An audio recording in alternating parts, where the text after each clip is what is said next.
안녕하십니까. 바로 보는 TV 옴부즈맨 강설입니다. 지난주 연합뉴스TV에서는 충북 제천의 화재 참사 소식과 정치권 지형을 뒤흔들 국민의당 통합 찬반 투표 소식 등 국내외 뉴스를 신속히 전했는데요. 오늘 연합뉴스TV를 말한다 시간에서는 뉴스 리뷰, 뉴스 20을 중심으로 이정훈 시청자 평가원이 모니터한 내용 전해드립니다.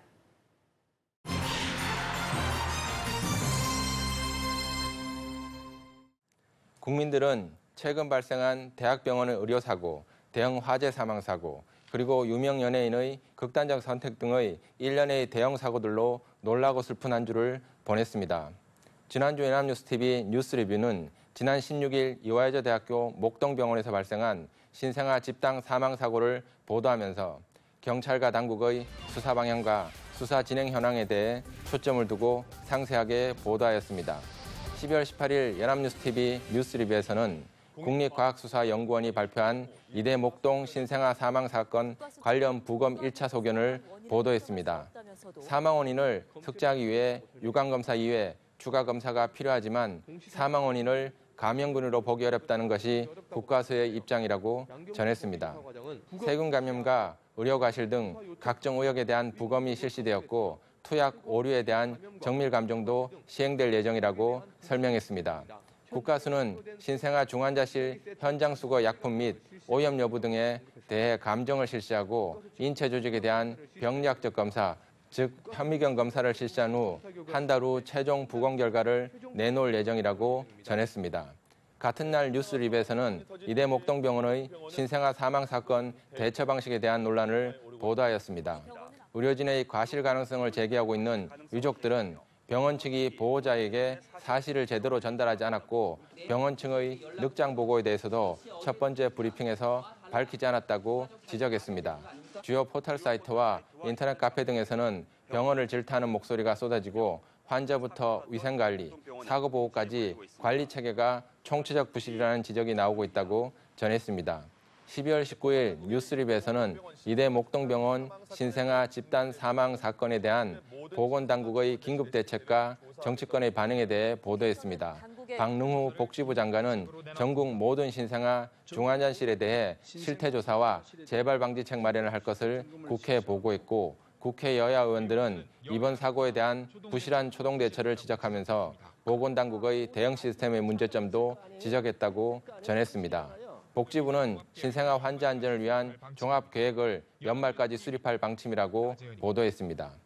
또한 뉴스 리뷰 보도에서는 경찰이 신생아 사망 사건 관련 이대 목동병원 압수수색을 실시했다고 전했습니다.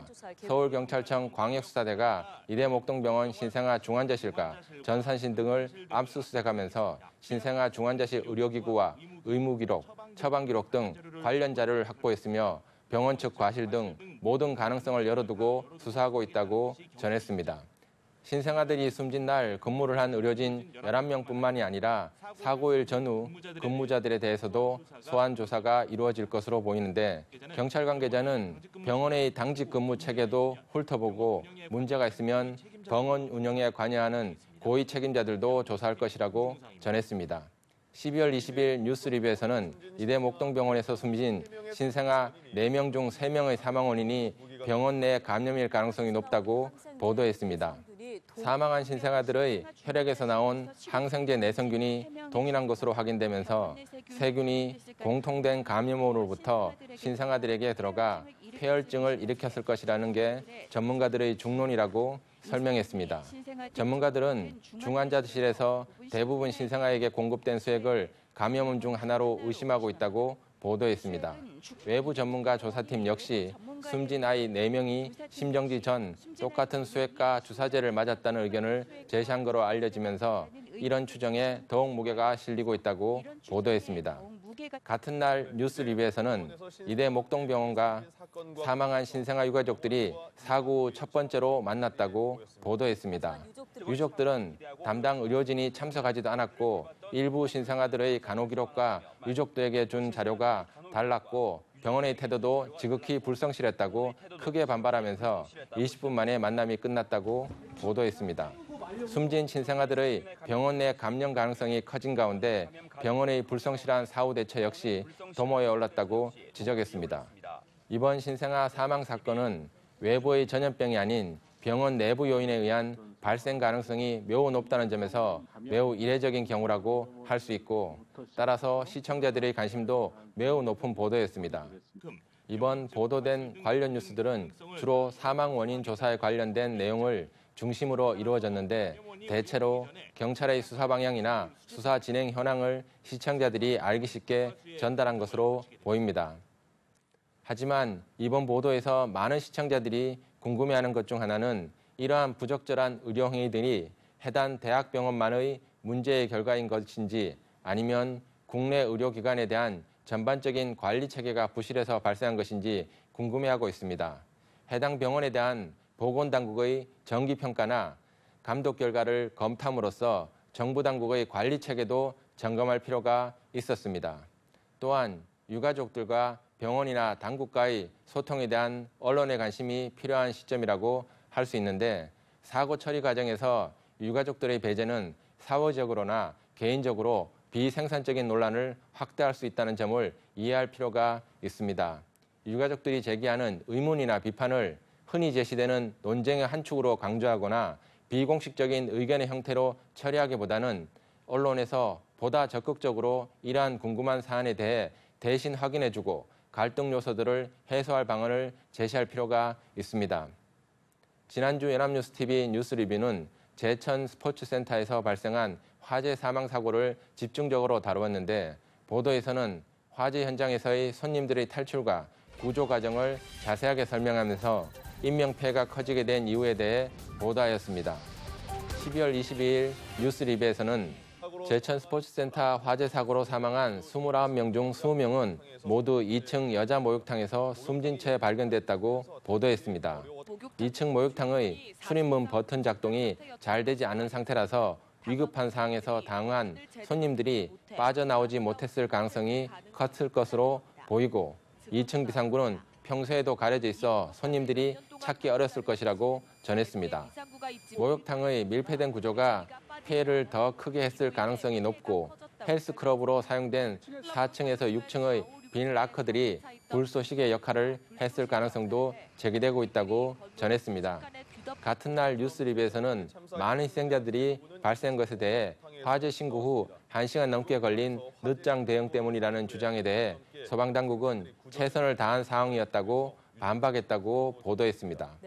유족들은 어둠 속에서 희생자들이 1시간 넘게 기다리는 동안 별다른 구조 활동이 이루어지지 않았다고 주장하고 있다고 전했습니다.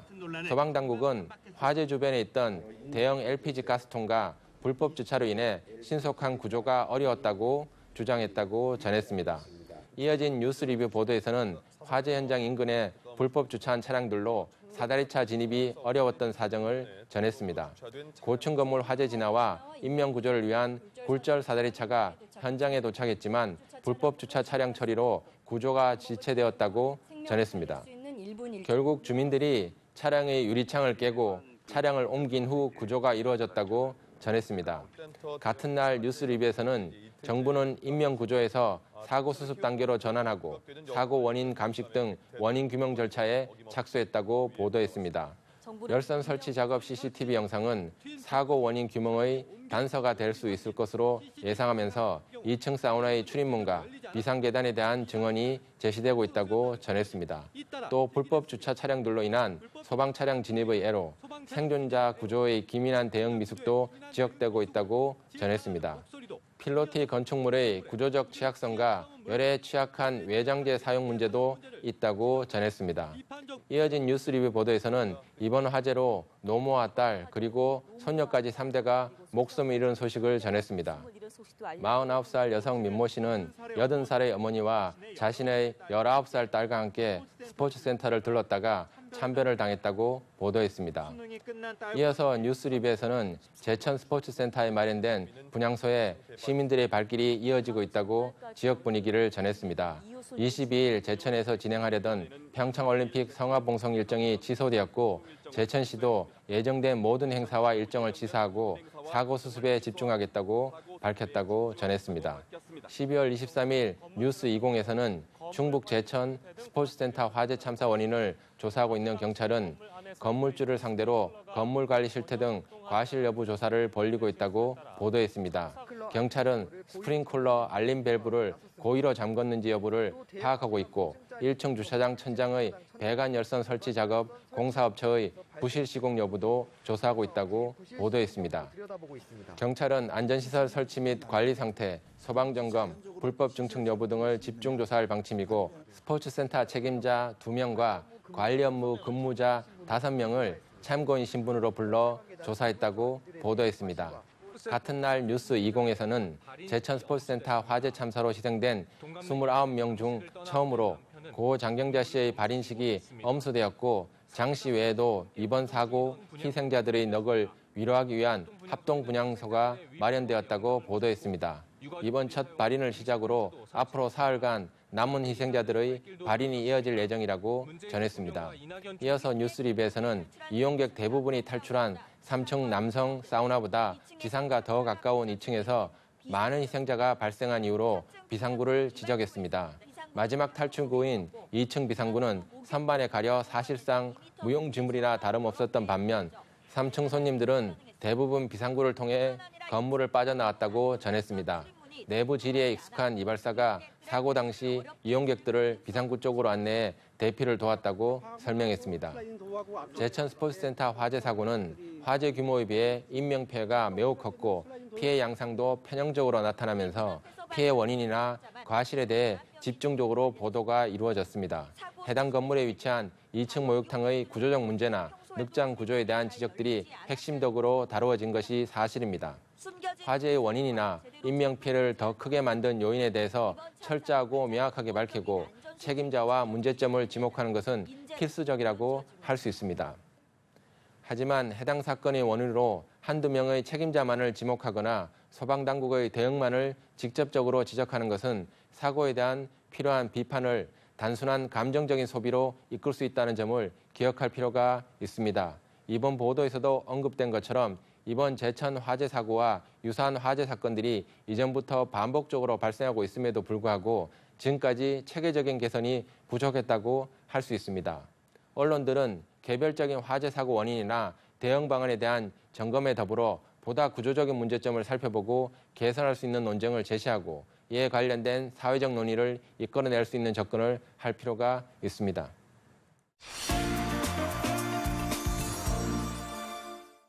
네, 이번 순서는 주말에 방영되는 제작 프로그램을 대학생의 시선으로 분석하고 평가한 내용을 들어보는 캠퍼스 TV 리포트 시간입니다. 이번 주는 숭실대학교 건축공학과 김다혜 학생이 나와 있습니다. 안녕하세요. 네, 안녕하세요. 네, 지난주에 어떤 프로그램을 모니터링했나요?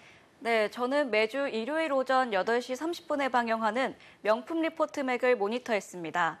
명품 리포트 맥은 한 주간의 정치, 경제, 그리고 사회적 이슈를 보도국 기자들의 날카로운 분석과 입체적인 전망을 통해 뉴스의 맥을 다각도로 짚어주고 있는데요. 지난 12월 24일에 방영한 명품 리포트 맥에서는 국민의당 안철수 대표의 바른정당 통합 추진 관련 소식 등을 다뤘습니다. 그럼 자세한 모니터 내용 지금부터 전해드리겠습니다.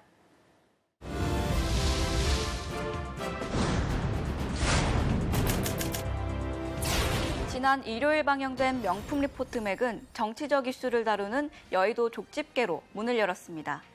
연말 국민의당 안철수 대표는 바른정당과의 통합 추진을 선언한 가운데 또다시 중도 통합 이슈를 재점화했습니다.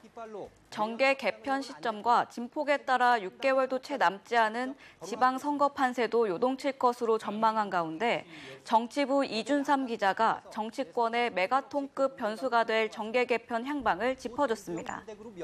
먼저 기자는 양당 구도 속 제3당의 역사를 알려줬습니다. 제3당의 잔혹사라는 자막과 함께 연도별로 제3당의 대표와 당명 등의 흐름을 한눈에 파악할 수 있게 그래픽 화면으로 제시해서 좋았습니다. 문국현 전 의원이 창조 한국당도 줄줄이 비운을 맞았습니다. 제3당 중 유일하게 정권 교체에 성공한 자민련 또한 11년 만인 2004년 당시 노무현 대통령 탄핵의 역풍으로 사라졌는데요. 이에 이준삼 기자는 제3당은 기득권 정당 반감에 대한 동력으로 탄생하지만 외연 속 확장을 못하고 역사 속으로 사라진다고 설명했습니다. 이어서 안철수 국민의당 대표의 바른정당과의 통합에 대한 내용을 다뤘습니다. 안철수 국민의당 대표는 통합 의사를 밝히고 직접 다당제의 잔혹사도 언급했는데요. 다당제 잔혹사라고 말씀드릴 수가 있겠습니다. 정말 특단의 대책 그리고 노력 없이는 존속하기가 굉장히 어려운 것이 3당, 4당의 운명입니다. 다음으로 국민의당과 바른정당 간 통합이 성사될 경우를 분석해줬는데요. 국민의당의 39석과 바른정당의 11석을 합쳐 50석으로 제3당이 탄생하게 되는데 그 가능성은 적다고 설명합니다. 이 장면에서는 그 이유가 궁금했는데 바로 다음 장면에서 자료 화면을 통해 상세히 설명해줘서 알 수 있었습니다. 마지막으로 안철수 국민의당 대표의 지금까지 정치적 행보를 보여주면서 제3당의 역사를 새로 쓰게 될지 아니면 비극으로 점철된 잔혹사를 또 한 번 반복하게 될지 안철수 대표의 정치적 사활을 건 운명의 주사위는 이미 던져졌다며 여의도 족집게를 마무리했습니다. 다음은 기업 기상도입니다. 기업 기상도는 김종수 기자의 촌철살인 멘트와 함께 한 주간의 기업 소식을 맑은 기업과 흐림 기업으로 전하는데요. 이번 주는 돌파구를 낸 기업 대 위기의 기업을 소개했습니다. 먼저 맑은 기업부터 만나봤습니다. 첫 번째 기업은 웅진그룹입니다. 5년 전 팔았던 주력회사 코웨이를 재매입 추진한다는 소식인데요. 웅진그룹의 과거와 현재 상황을 설명해줘서 이해에 도움이 되었습니다. 두 번째 기업은 이디야입니다. 커피업계 최초로 주식시장에 문을 두드린다고 하는데요. 상장 확보 자금으로 커피 공장도 추진한다고 합니다. 80개를 시작으로 2,000개 가맹점을 가지고 있는 이디야의 앞으로의 행보가 기대된다는 김종수 기자의 말에 공감할 수 있었습니다. 다음은 흐림 기업으로 대형 시중은행들을 소개했습니다. 대형 시중은행들이 이자 놀이로 떼돈 번 것이 들통났다는데요. 그 비밀은 은행이 고객별로 정하는 가산 금리 조절에 있었다고 합니다.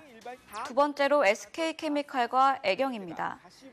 독성 가습기 살균제에 두 회사도 독성 물질이 든 사실을 표시안해 공정거래위원회에서 문제가 됐는데 공정위가 다시 조사한 뒤 두 회사를 검찰에 고발하는 안을 전원회의에 상정했다고 합니다. 세 번째는 제빵기사 고용 과정이 순탄치 않은 파리바게뜨와 미래에셋대우의 공정거래위원회가 칼을 뽑아들었다는 것입니다. 고성장을 거듭해온 미래에셋 박현주 회장의 전략도 시험대에 올랐다는 내용을 전했습니다. 주간 기업 기상도는 짧은 시간이지만 알찬 내용 구성이 돋보였습니다. 귀에 쏙쏙 들어오는 한 주간 기업 소식과 함께 시청자의 마음을 대변하는 듯한 코멘트가 매력적인 코너였습니다. 마지막 코너는 사회 관련 이슈를 전달하는 현장인입니다. 사회적으로 발생한 기부 한파를 차병석 기자가 취재했습니다. 영상의 시작은 기자의 멘트와 연말연시 서울 광화문 광장 사랑의 온도탑 화면이 나왔는데요. 이름 없는 기분천사와 산타런 등 다양한 기부 행사들의 모습이 나와 사회의 따뜻한 기부 문화를 엿볼 수 있었습니다. 마라톤 대회에서 산타클로스 복장을 하고 뛰고 참가비 일부를 기부하는 등 각종 이색 행사도 눈길을 끕니다. 하지만 올해 사랑의 온도탑은 작년과 같지 않다고 하는데요. 2013년부터 식어가는 기부 온기 그래프를 통계청 표본조사 자료를 통해 보여줘서 시민들의 최근 기부 문화 추이를 알 수 있었습니다. 이어서 일시적인 현상이 아니라 국민들이 살기 어렵기 때문이라는 시민의 인터뷰 내용에 고개가 끄덕여졌습니다. 그리고 기부에 있어서 투명성이 결여된 것 같다는 시민의 말에 최근 사회적으로 문제가 됐던 새희망 씨앗, 이영학 사건 등이 냉소적인 기부 문화를 만들고 있다고 전했습니다.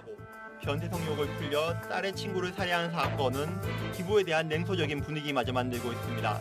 또한 중국의 사드 보복과 국정농단 사태로 기업들의 기부 또한 많이 감소했다고 전하며 진정으로 도움의 손길이 필요한 곳은 더욱 어려움이 크다고 소개했습니다. 이러한 문제를 해결하기 위해 공익성 검증 등 제도와 문화 개선이 필요하다는 차병석 기자의 말에 공감할 수 있었습니다. 주변의 어려운 이웃을 돌아보는 한편 믿고 기부할 수 있도록 무너진 사회적 신뢰를 다시 쌓는 노력도 필요하다는 지적이 나옵니다. 네, 모니터한 내용 잘 봤습니다. 김다혜 학생은 이 명품 리포트맥 세 코너 중에 가장 인상 깊었던 게 어떤 건가요? 네, 저는 한 주간의 기업 소식을 알려주는 기업 기상도 코너가 가장 인상 깊었습니다.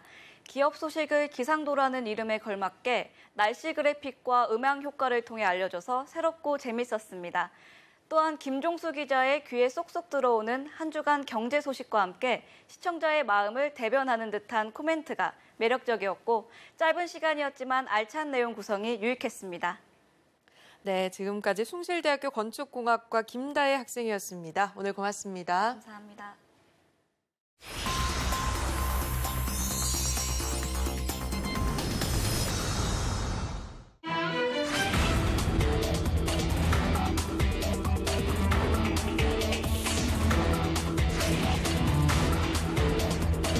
모의 잘못이건 민간의 잘못이건 간에 잘못은 잘못대로 규명을 해서 책임을 물어야 할 것입니다.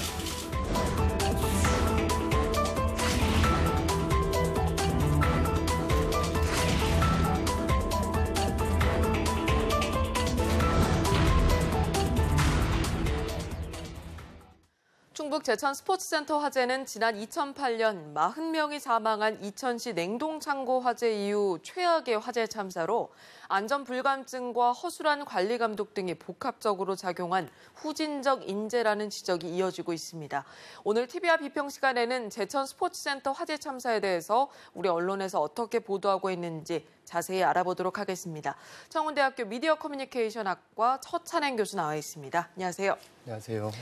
네, 먼저 29명의 목숨을 앗아간 이번 제천 스포츠센터 화재 원인은 무엇이고 왜 이렇게 인명피해가 컸는지 좀 설명해 주시고요. 우리 언론은 이에 대해서 어떻게 보도하고 있는지도 짚어주시죠.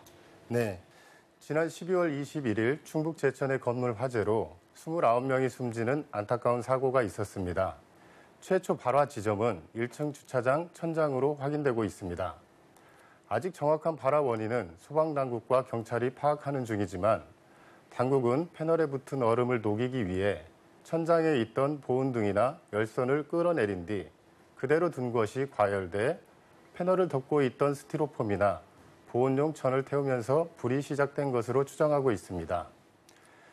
인명피해가 컸던 원인으로 먼저 건물 자체의 문제를 꼽아볼 수 있습니다.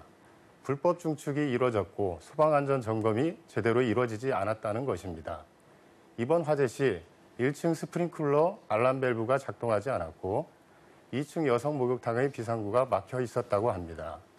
건물 외벽이 드라이비트로 마감되어 순식간에 불이 번지고 유독가스가 심했던 이유로 지적되고 있습니다. 이런 이유로 유독가스를 내뿜으며 불이 순식간에 번졌고 스프링클러는 작동하지 않았으며 건물 안에 있던 사람들은 제대로 대피를 못해 피해가 컸다고 볼 수 있습니다. 불이 난 후 소방대가 신속하게 출동해 도착했으나 진입로에 주차된 차량으로 굴절 사다리차 운용이 지연되었고 2톤짜리 LP가스통 폭발 위험 때문에 접근에 지체돼 피해가 더 컸다고 합니다. 우리 언론은 대체로 사고가 있었던 21일에는 사고 소식과 피해 상황을 보도하는 데 주력했습니다. 22일부터는 사고 상황과 구조 상황, 그리고 사고 원인과 피해 수습 과정을 주로 보도하였습니다. 네, 지금 소방당국의 초기 대응이 적절했는지를 두고 논란이 일고 있습니다. 일각에서는 소방 장비 부족과 노후화 등 열악한 인프라 탓에 효율적인 구조가 이뤄지지 못했다, 이런 지적도 나오고 있거든요. 이와 관련해서 유족과 소방당국 양측의 입장을 우리 언론에서는 어떻게 보도하고 있는지 짚어주시죠. 네. 사고 당시 소방대가 신속하게 출동했는데도 건물 진입과 구조에는 시간이 걸렸습니다. 그러다 보니 소방당국의 초기 대응이 인명피해를 더 키웠다는 문제가 제기되었습니다. 유족들은 당시 현장에 출동한 소방대가 적극적인 구조를 안 했다는 입장입니다. 또한 출동 당시 2층 통유리를 깨고 서둘러 구조를 했더라면 인명피해를 줄일 수 있었다는 주장이 반복적으로 제기되고 있습니다. 특히 사고 발생 4시간 뒤인 8시 1분께 20초가량 통화를 했다는 주장도 있습니다. 이에 대해 소방당국은 출동 당시 불법 주차된 차들로 사다리차 운용이 지연됐다고 합니다. 또한 대형 LP가스통의 폭발 위험 때문에 신속한 건물 진입이 어려웠다고 합니다. 우리 언론은 유족들의 진술과 목격자 증언을 통해 당시 소방대의 대응이 적절했는지와 함께 소방당국의 해명을 다루었습니다. 목격자들 진술에 따르면 출동 당시 사다리차 지지대가 펴지지 않았다고 합니다. 반면 소방당국은 길 양옆에 주차된 차들 때문에 공간이 확보되지 않아 지지대를 신속히 펼 수 없었다고 합니다. 우리 언론 보도에 따르면 소방청은 소방합동조사단을 구성해 현장 조사에 착수하고 내년 1월 중순쯤 결과가 나올 예정이라고 합니다. 또한 경찰은 희생자들의 통화 기록 확인을 위해 통신사를 상대로 압수수색 영장을 집행할 계획이라고 합니다. 따라서 유족들과 소방당국의 양쪽 입장과 관련 상황의 진행 여부를 전달하는 데는 문제가 없다고 생각합니다. 다만 우리 언론 보도에서 아쉬운 점은 언론 자체적으로 출동 당시 신속한 진입이 가능한 상황이었는지에 대한 추가적인 취재와 보도가 충분치 않았다는 것입니다. 예를 들어 건물 진입을 지체시켰던 요인 중 하나로 지목되는 LP 가스통의 폭발 위험에 대한 사실 확인 등이 필요해 보였습니다. 네, 그동안 이 재난 보도에 대해서 감정적인 멘트나 선정적인 장면 노출 등 이런 것들이 좀 문제점으로 지적되곤 했었는데요. 이번 제천화재 보도에 재난 보도 준칙이 잘 지켜졌는지 우리 언론의 보도 태도와 또 문제점이 있다면 말씀해 주시죠. 네. 재난보도 준칙에서는 자극적이거나 선정적인 용어를 사용하지 않도록 권고하고 있습니다. 이번 제천 화재를 보도하는 TV뉴스에서는 자극적인 장면 보도와 같은 문제는 크게 없었다고 생각합니다.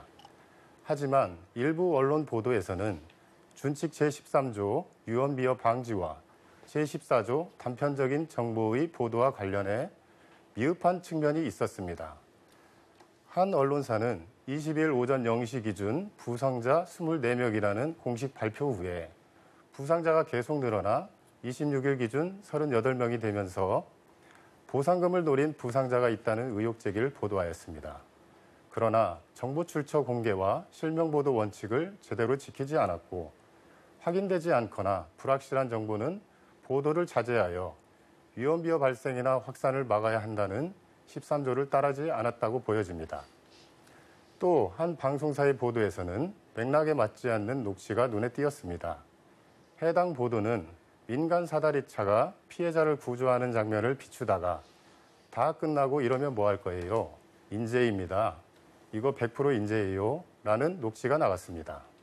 사고 상황을 긴박하게 전달하기 위해 주민의 목소리를 담았지만 다 끝났다, 100% 인재와 같은 표현이 해당 상황에 과연 적합한 표현이었는지 의문입니다. 주민은 안타까운 심정을 표현한 것이었겠지만 사고 상황이나 보도의 맥락에 적합한지는 최종적으로 언론이 판단해야 하고 인터뷰나 녹취 등을 내보내는데 보다 신중할 필요가 있었습니다. 올 들어 이렇게 대형 인명사고가 잇따르면서 좀 국민들의 불안감이 커지고 있는 것 같습니다. 이런 대형 참사가 났을 때 해외 언론의 보도 경향을 우리나라와 좀 비교해서 설명해 주시고요. 우리 언론의 바람직한 보도 태도가 있다면 짚어주시죠. 네. 재난 보도는 생명권과 인격권, 재산권 보호라는 인권의 중요한 요소를 가장 중요한 가치로 하고 있습니다. 프랑스의 르몽드는 초상권 보호를 위해 피해자의 사진을 씻지 않는 것을 원칙으로 하고 있습니다. 영국의 BBC는 2005년 런던 지하철 사고 당시 재난보도 준칙에 따라 정부 발표가 있기 전까지 피해자 수를 일체 보도하지 않았습니다. 또한 사망자와 부상자의 이름을 거명하지 않았습니다. 일본 언론사들은 재난 시 통곡, 아비규환, 아수라장과 같은 자극적인 표현을 사용하지 않고 있습니다. 우리 언론은 이번 제천 화재 사건을 다루면서도 아비규환, 아수라장과 같은 표현을 사용하고 있었습니다. 일본 언론의 보도 태도를 참고할 때 우리 언론이 재난이나 큰 사고를 보도하면서 관행적으로 사용해오는 표현들에 대한 고려가 필요해 보입니다. 또한 혼란스러운 상황에서 미처 밝혀내지 못한 사실에 대해서는 지속적으로 후속 보도를 통해 더 큰 피해와 희생을 낳지 않도록 꾸준히 감시하고 알리는 역할을 했으면 합니다. 네, 지금까지 청운대학교 미디어 커뮤니케이션학과 허찬행 교수였습니다. 오늘 말씀 고맙습니다. 감사합니다. 옴부즈맨 제작진은 시청자 여러분의 다양하고 소중한 의견을 기다리고 있습니다. 방송을 보시고 느낀 소감을 연합뉴스TV 홈페이지 시청자 게시판이나 SNS로 보내주시기 바랍니다. 저희는 다음 주에 다시 찾아뵙겠습니다. 시청해주신 여러분 고맙습니다.